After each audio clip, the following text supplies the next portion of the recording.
Il y a une info qui circule dernièrement, c'est un possible risque de reconfinement partiel ou pas partiel.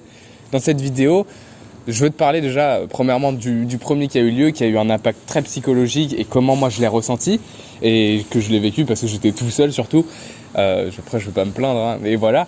Et comment anticiper le prochain, que faire en fait si le prochain survient. Voilà. Donc il faut savoir déjà que le premier, comme je l'ai dit, il a eu un impact psychologique sur beaucoup de personnes. Il y en a qui étaient un petit peu en mode déprime. Moi, vu que j'étais tout seul, c'était assez galère. Et la journée type, en fait, c'était clairement routine. Voilà, c'était demain, il y a une journée qui est énorme.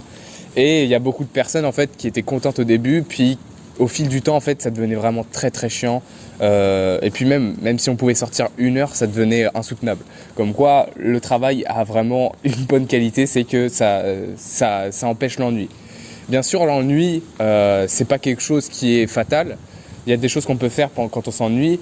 Les gens ont peur de réfléchir, très clairement. J'ai eu le temps de réfléchir pendant cette période, mais c'était vraiment assez dur.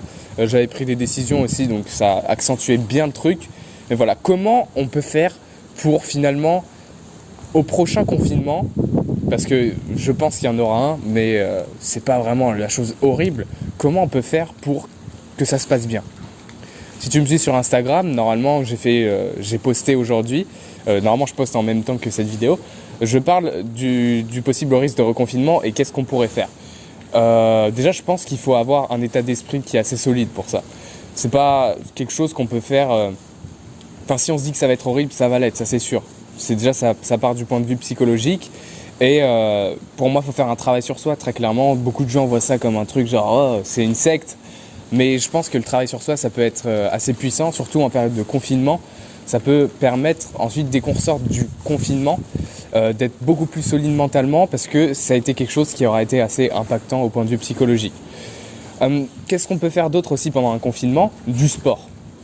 Je vois beaucoup de personnes qui ont mangé n'importe quoi sur les réseaux sociaux pendant leur confinement. Je ne juge pas, ils font ce qu'ils veulent hein, clairement.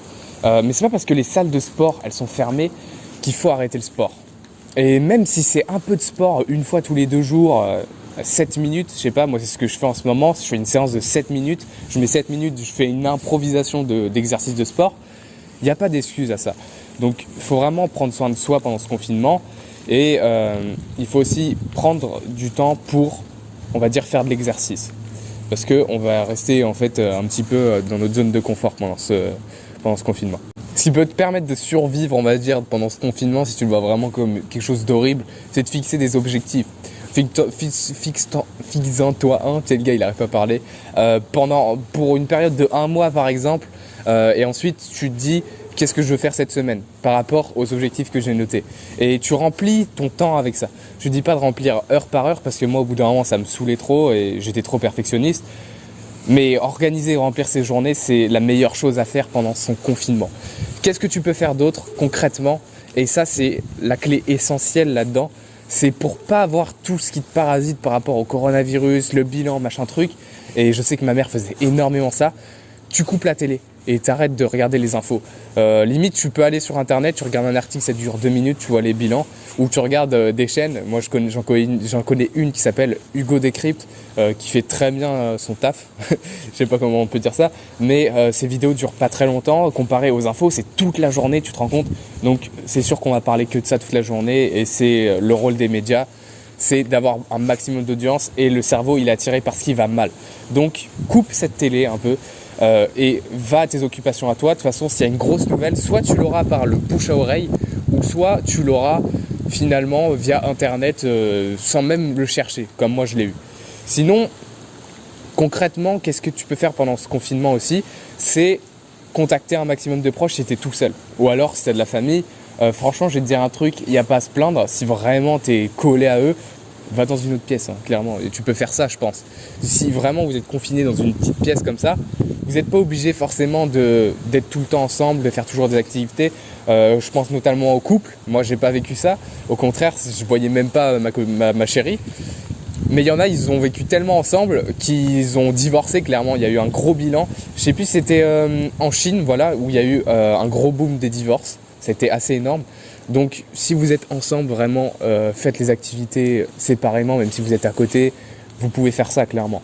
Vous n'êtes pas obligé de rester collés ensemble. Sinon, si tu es loin de tes proches, ce que tu peux faire, c'est les appeler chaque jour si tu es tout seul. Mais en fait, si vraiment il y a un reconfinement, anticipe-le et demande à quelqu'un qui pourrait t'héberger par exemple, ou avec qui tu pourrais passer du temps, où vous anticipez en fait ce confinement, et tu lui dis s'il y a un reconfinement, est-ce que je peux aller chez toi par exemple. C'est une bonne idée ça. Comme je t'ai dit, il ne faut pas rester collé après tout le temps, il faut aussi du temps pour soi. C'est comme quand tu as une grosse journée, je pense que tu as quand même du temps pour toi dans cette journée. Quand on est confiné, on est tout le temps ensemble. Donc, il faut penser à soi. Voilà. Si tu veux d'autres conseils comme ça, qui sortent quand même en dehors du mot confinement, parce que peut-être que ça te pollue un petit peu en ce moment, chaque jour, j'envoie un mail dans ta boîte mail. Sur Instagram, vous votez normalement, généralement, le problème que vous voulez résoudre. Et moi, le matin, j'y réponds. Donc, va voir ça. Et puis, à chaque fin de mail, par rapport à ce problème-là, je donne un défi pour que vous puissiez le résoudre. Voilà. Donc, va voir ça. Le lien, il est dans la description. C'est le premier. Et puis nous, on se dit à plus. Abonne-toi à cette chaîne. C'était Lucas.